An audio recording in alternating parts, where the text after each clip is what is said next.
been playing a lot of Doom. In the background of this video, you can see my attempts at the first level in Ultra Nightmare mode on the new Doom. I don't know what we're calling it, like Doom 2016, New Doom, Diet Doom, Doom 4. I hate it when studios do this. While this serves as like super duper convenient B-roll, it also kind of goes to illustrate the points I'm gonna make in this video. You don't have to watch it, but it's kind of cool to watch. You see, in the new Doom, there's this mode called Ultra Nightmare, where not only are the enemies insanely powerful, but also when you die, it deletes your save file, meaning you have to start from scratch. A friend of mine and I decided to subject ourselves to this because we think we can do it, and we keep getting better at it. It's pretty fun. Suddenly, Doom is a different game, and grows more different the further you go. Every fight ceases being just a rapid-fire romp with a room full of future giblets with whatever weapon you feel like. It becomes a puzzle to deconstruct. Encounters are measured, choices are weighed, and all at the speed of Doom Guy, which is apparently pretty damn fast. Death carries a lot more weight because you are going back to the beginning, and the further you push into the game,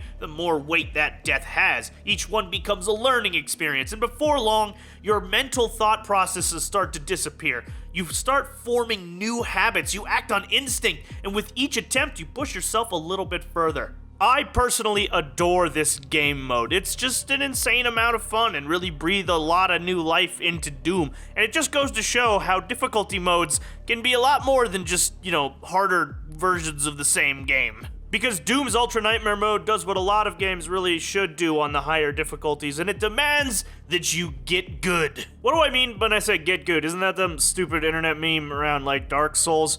Unlike what that person you were playing League of Legends with told you to do, get good is kind of a mindset, in my opinion. I want to espouse the greatness of getting good, because a lot of people don't like the term. They make it think that it's an insult and that they're bad, but it's not. It shouldn't be. There's this kind of prevailing attitude in a lot of modern games where instead of rising to the challenge of a game, the game's challenge should slip down to our level. I mean, I'm certainly biased when it comes to like the whole challenge in games thing. I love my games hard, as 67 attempts on the Dancer of the Boreal Valley will tell you.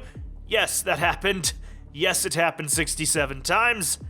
No, I never said I was good at the game. But in a world where there's so much focus on optional easy modes, I am a man who loves getting good. Surprisingly, the idea of getting good is not really about being good. It's an attitude, a desire to push yourself past where you thought you were and be better at a game or like anything in life. To get good is to know that you can always do better. Gaming is an eternally subjective topic, and this is kind of my big golden rule. Your experience may be negative while others positive, and we all deal with growth in different ways. Some of us give up, some of us throw hours of our lives at the Dancer of the Boreal Valley, and my drive on this might be a little bit extreme. I really like getting my ass kicked by video games. But I don't play every single game I encounter on the hardest difficulty.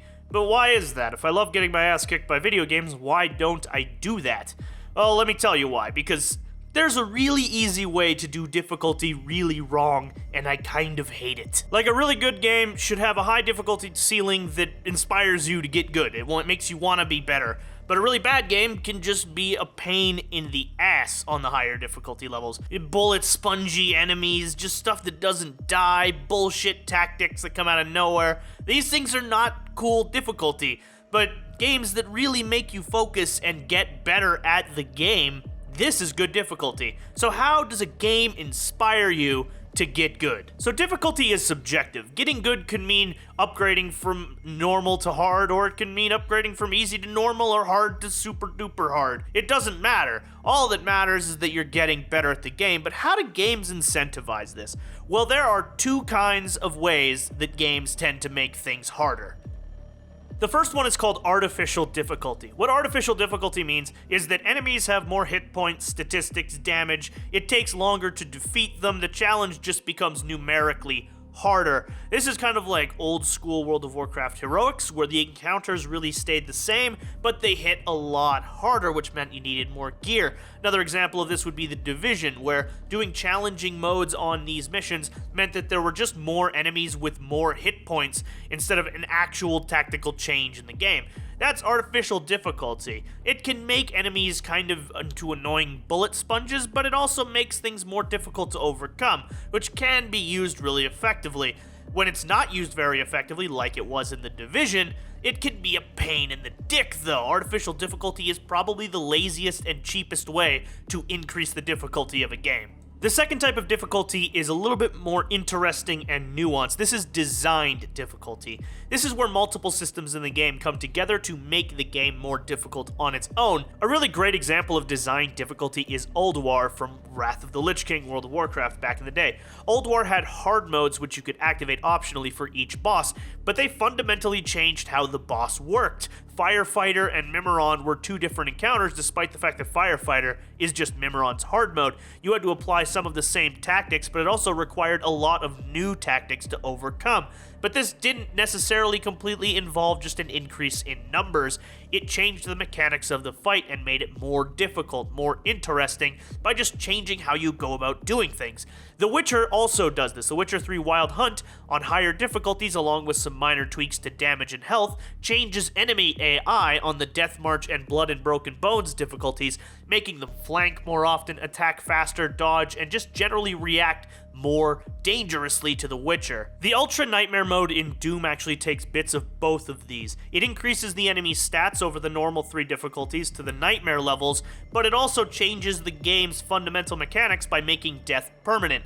These both change how you encounter the game. Enemies are a little bit tougher, not to the point where they're bullet sponges. You can still take out a good possessed Marine with a nice shotgun blast in the face, but at the same time, you need to measure your encounters more delicately, because if you die, it's all the way back to the beginning. This is the kind of difficulty the games need to present to players in order to kind of encourage them to get better on their own. You can't just increase the health and damage of enemies and expect players to just want to go through that. It can get to be a pain in the ass. Trust me, I left The Division alone a long time ago, but I'm still enjoying Doom almost 20 hours in, simply because I have this new difficulty mode that I could just throw myself at. It's a great time. It encourages me to get better at the game. I did eventually manage to get to the end of the first level and complete it, and now I can do it pretty regularly, and it feels great. I've learned, I've got better, I can plow through something that was an insurmountable challenge before. Thanks to Doom inspiring me to keep trying and practice and get better. It's the same thing with Dark Souls and other games in this kind of difficulty genre. Not every game needs permadeath, but I do wish that more games would take this example and apply it to themselves, not just increasing the stat points of an enemy, but increasing the challenge as well through other means, like not regenerating your health or changing how enemies react to the player. It feels great and it makes you awesome. If you can do difficulty right, the game feels great to play, even when it's on hard, even when you're losing. It doesn't become frustrating, it doesn't become a pain in the ass, but it does become a good time, and it challenges you, and it asks you to get good. Hey guys, thank you very much for watching this episode of the Orange Hatter Show on difficulty and getting good. I have a cold, so I might sound a little bit more nasally than normal, thank you. You might have noticed that this video looked a lot nicer and smoother than before. That's because it's the first video I've ever done doing my new recording methodology, which is really awesome and makes everything looks really shiny. Hopefully you like it. If you noticed, if you didn't notice, it doesn't matter, because I noticed and I'm happy. But thank you very much for checking out this video. If you enjoyed it, please do like, subscribe, tell your friends. Hopefully you liked it. And I'd love to hear your opinions on difficulty and getting good in the comments. And hopefully we can have a nice discussion about it or something like that. But thank you again for watching, and I hope that you have a great one.